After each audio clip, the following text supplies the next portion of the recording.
Welcome to Bible Study with Fred, where I'm in Proverbs 25:15.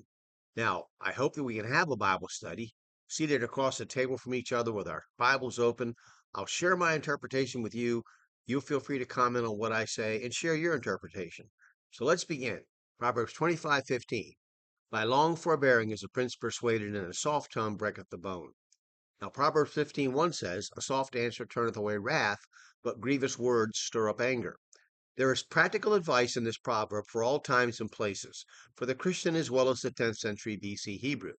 I've seen it in my own life, and it's very hard to accomplish as you so much want to slash and cut with your words when hurt, deprived of something that you rightfully deserved, or receive an injustice.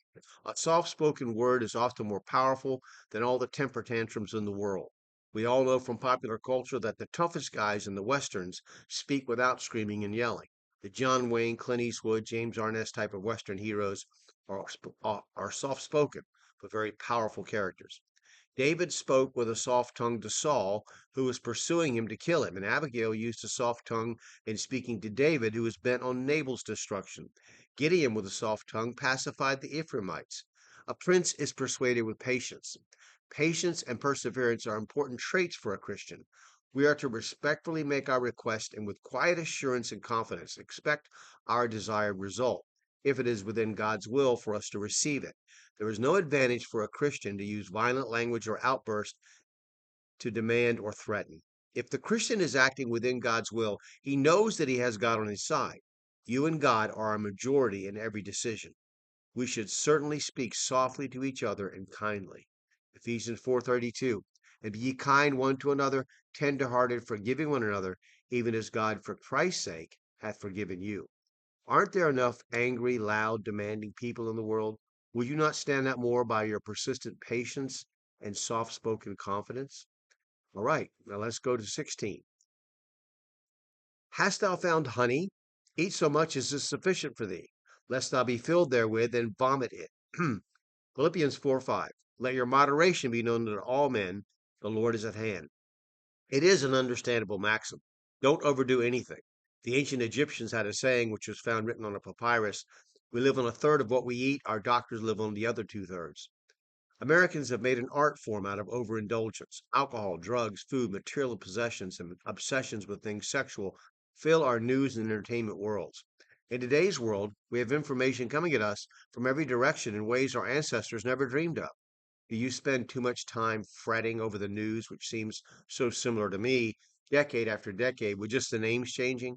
Jobs moving overseas or coming back, a crisis in the Middle East, the world and its money problems, and our own political games all keep ringing in our heads in every generation. Do you watch the news and worry over it so much that it makes you sick? Maybe a key to your cure is to spend more time reading God's words than listening to some talking head on the TV or disembodied voice on your computer or phone. In our information age, we have become addicted to knowing. But what do we really know when it's all said and done? Emails go around spreading lies, news site after news site repeat the same misinformation copied from one source. It isn't so much that we have a great deal of news and solid information available to us, but that we have a great deal of propaganda coming at us from every direction. Older people can spend too much time thinking about the past. As Solomon points out in Ecclesiastes, there is a time for everything, and it is not wise to say that days past were better than now. Man has been sinful and wicked in every age. Each generation has looked at several generations ahead in shock at the new things they are doing and allowing, and yet there is nothing new under the sun.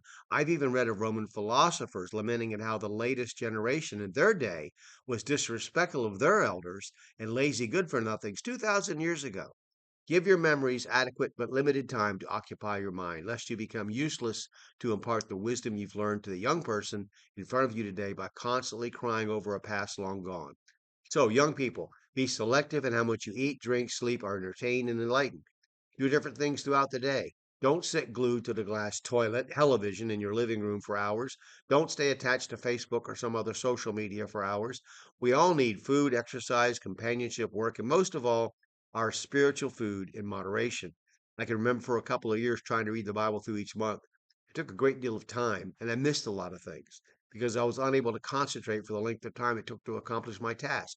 So I still read every day, but less than an hour for reading is all I can stay focused on. The more you spend in the world, though, the less time you'll spend in the Word. Remember that. Start your day with the Bible and prayer. Now, I'm going to stop there and we'll pick it up in verse 17 next. Please open the Bible today and let God speak to you through His Word. Study the Bible separately, cross reference the verses. In both, pray to God for wisdom and understanding, and then share your interpretation with someone else. Now, you can purchase my comments on Amazon, which I do hope you do.